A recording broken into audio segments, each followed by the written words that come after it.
Co dělá civilizovaný svět v naší galaxii? Mnoho planet je domovem technologicky vyspělých kultur, ale ne všechny splňují určité galaktické standardy.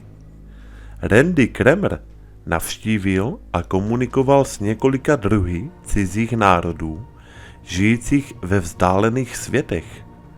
Popisuje, co se dozvěděl o jejich kulturách a zvycích.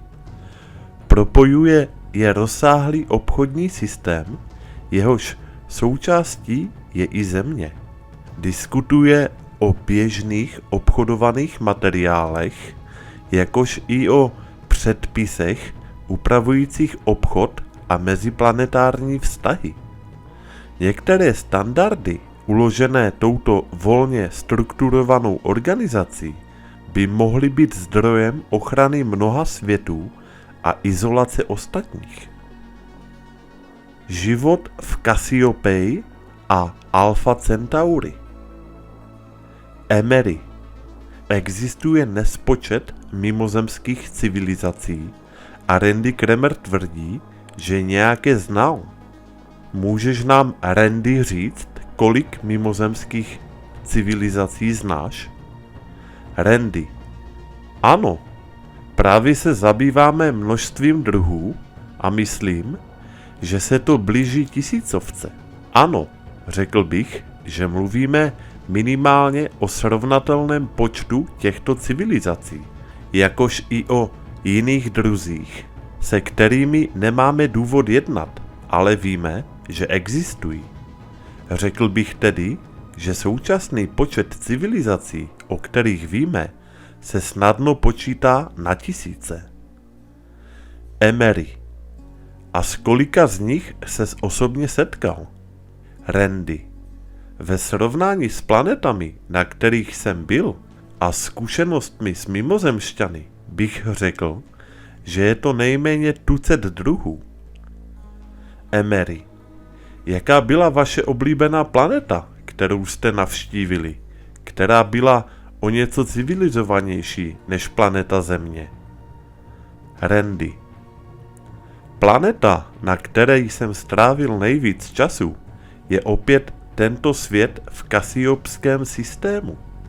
Jejich pokrok od toho našeho může být 100 až 150 let, což není příliš mnoho, ale zároveň je to výrazný skok.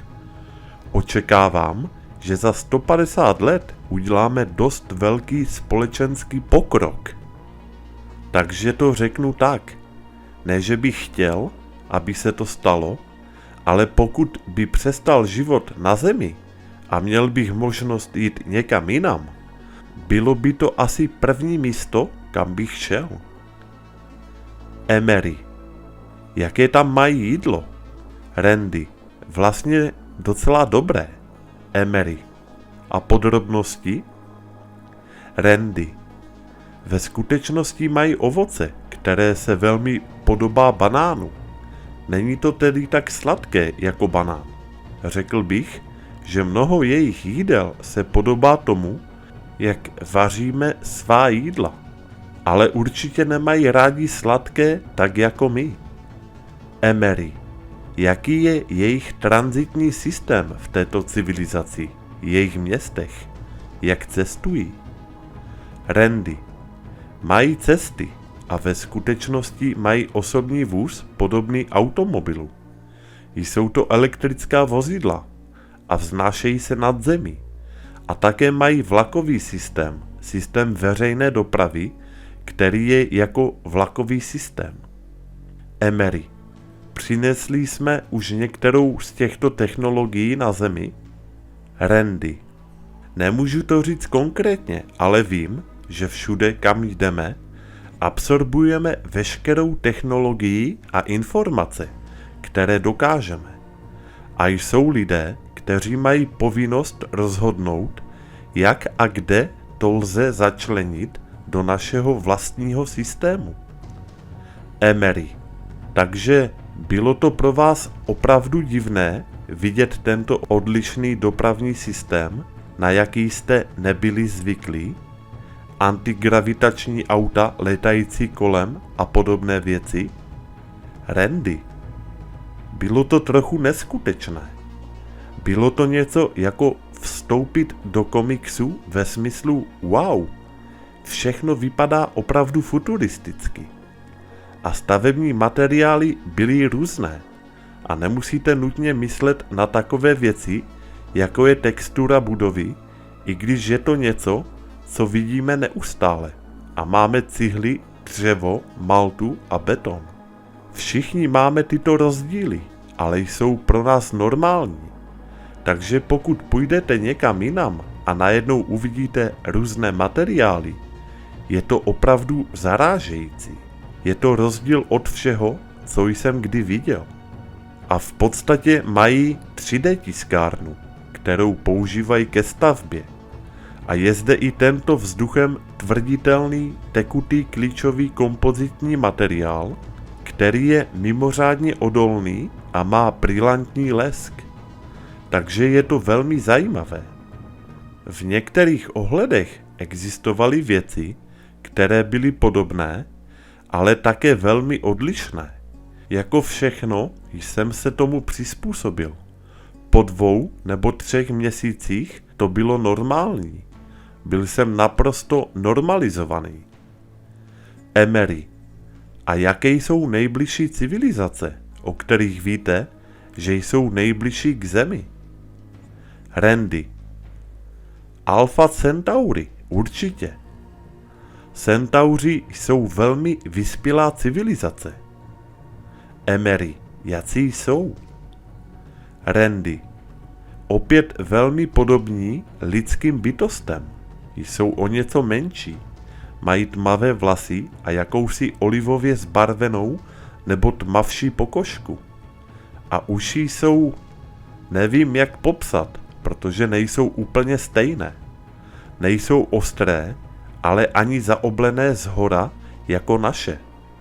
Kdyby někdo šel po ulici a byly mu odhaleny uši, mysleli byste si, že tenhle chlap má něco s ušima v nepořádku. Ale nemohli bychom říci, že nejsou lidští, protože jsou velmi podobní. Emery.